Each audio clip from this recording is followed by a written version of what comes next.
Агентство «Акро» подтвердило высокий рейтинг Коми со стабильным прогнозом. Об этом сообщает региональный Минфин. Положительные результаты – итог снижения долговой нагрузки и восстановления устойчивой структуры расходов республиканского бюджета. Так он отличается высокой степенью самодостаточности доходной части. Доля налоговых и неналоговых поступлений за последние 4 года составит 93% совокупных доходов бюджета. Наибольшую долю по-прежнему формирует налог на прибыль. В 2018 году бюджет Коми был исполнен с профицитом 10 миллиардов 200 миллионов рублей. В 2019 по оценкам «Акро» поступления сохранятся на том же уровне и составят около 76 миллиардов.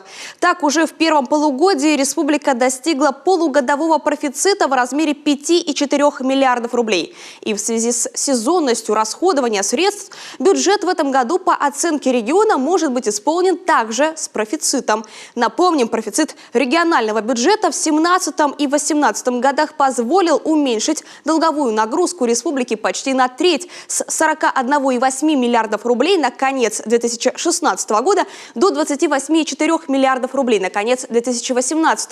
По оценке «Акро» соотношение долга и операционного баланса на конец 2019 года соответствует среднему уровню долговой нагрузки. Регион располагает необходимой ликвидностью для своевременного выполнения расходных обязательств.